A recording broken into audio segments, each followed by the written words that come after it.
I used to work maintenance for a luxury apartment building in Manchester. 3 elevators. Nothing unusual. At least, that's what I thought. The incident happened in November of 2019. I was working the evening shift when a resident called the front desk. She sounded frightened. She said the elevator had taken her to a floor that didn't exist. The receptionist assumed she was confused. The building had 12 residential floors and a rooftop level. No floor 13. The numbering jumped from 12 to 14, a common superstition. The receptionist apologized and offered to send maintenance. That maintenance worker was me. When I arrived, the resident was waiting in the lobby, a woman in her late 50s, visibly shaken.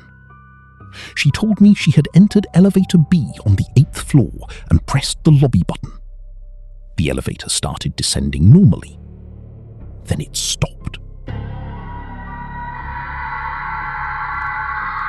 The display showed the number 13.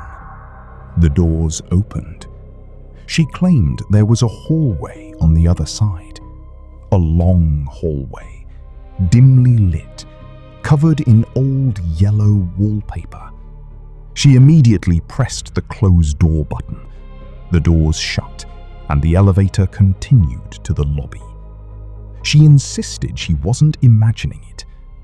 I checked the elevator logs. Nothing unusual. No error codes. No unscheduled stops. According to the system, the elevator had traveled directly from floor 8 to the lobby. Case closed. Or so I thought. 3 days later, another report came in. Different resident, different elevator, same story. Floor 13.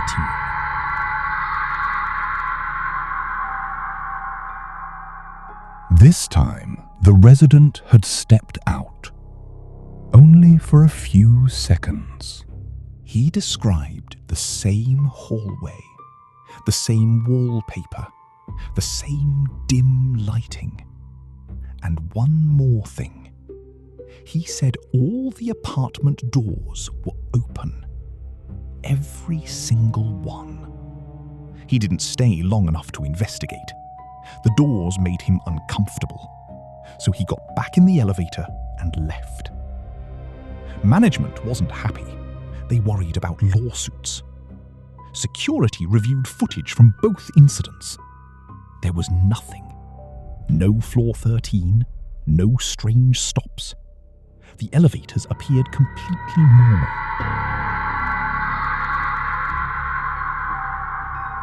But then, something changed. Reports started increasing. 4 residents, then 7, then 12. Every story was nearly identical. A hidden floor, an old hallway, open apartment doors. The descriptions matched too closely to dismiss. People who had never met each other described the exact same place. That's when management brought in an elevator inspection company. They spent 2 days examining every system: motors, cables, control software, emergency systems. Everything passed inspection. The elevators were functioning perfectly. Officially, there was no explanation. Unofficially, people stopped using Elevator B whenever possible. A month later, security footage captured something strange. Not the hidden floor, something else. A man entered Elevator B at 2:14 a.m. The doors closed. The elevator should have gone to floor 10.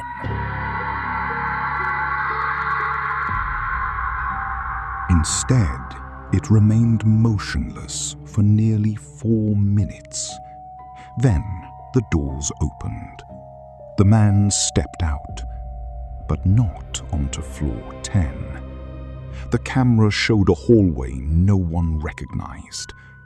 The footage lasted less than 2 seconds before cutting to static. When the recording resumed, the elevator was empty. The man never returned. At first, everyone assumed he had exited on another floor, but he wasn't found anywhere in the building. Police investigated. No sign of him. No evidence of foul play. He simply vanished.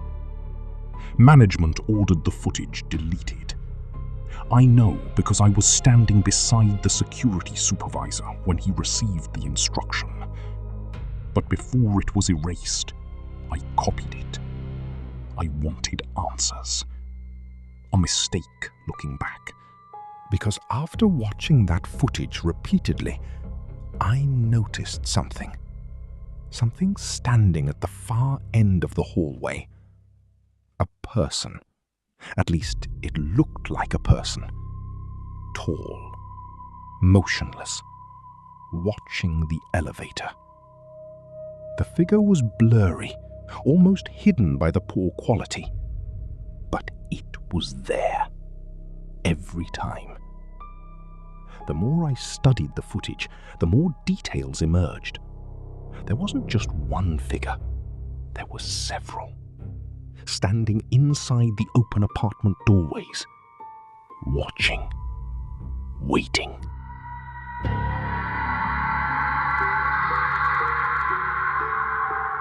A week later, I experienced floor 13 myself. I was testing elevator B after another complaint. Just me, no residents. I entered on floor 11, pressed the lobby button. The elevator started moving, then stopped. A soft chime echoed through the cabin. The display read 13. I remember feeling cold immediately. The doors opened. And there it was, the hallway, exactly as described. Yellow wallpaper, old carpet, flickering ceiling lights. The air felt wrong, stale, like entering a building sealed for decades. For several seconds, I couldn't move. I simply stared. Then I noticed the apartment doors. Open. Every single one. The darkness inside seemed deeper than it should have been, as though the rooms extended far beyond the building itself. I should have closed the doors. Instead, I stepped out. Just one step.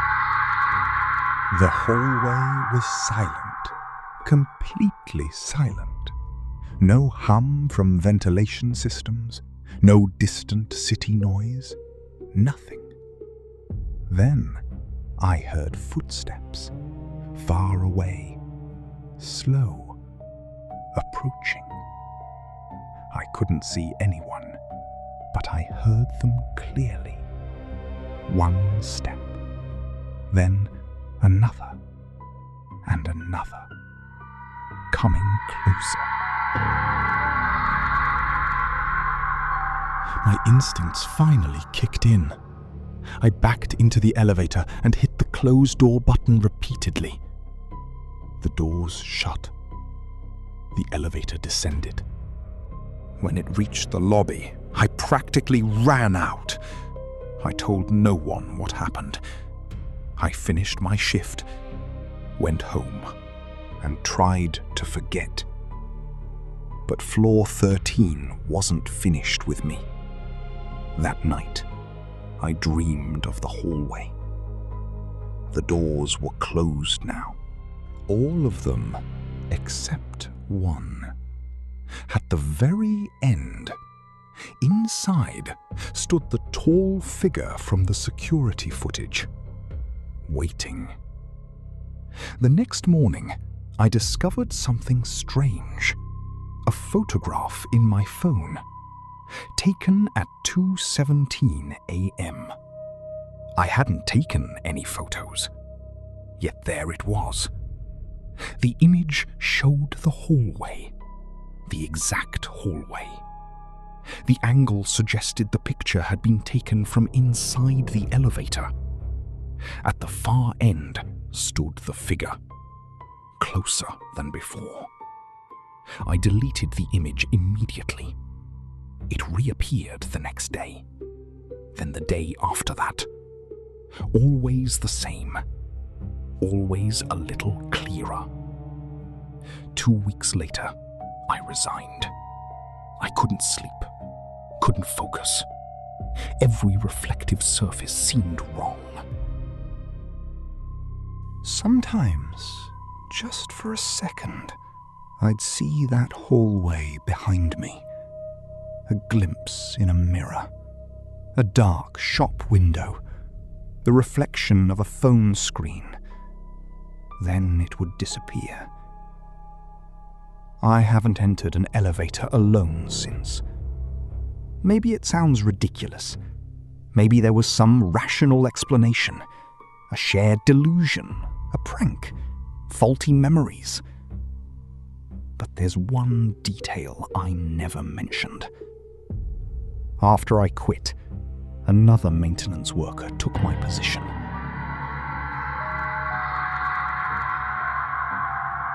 Three months later, he vanished. Last seen entering elevator B. The elevator reached floor 14.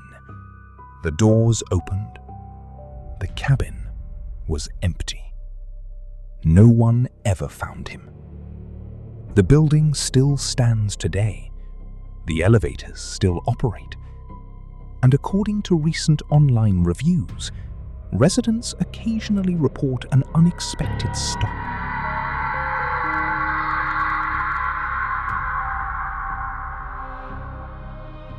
A floor that doesn't exist. A hallway with yellow wallpaper. Open apartment doors. And figures waiting in the darkness. Watching for someone brave enough to step out.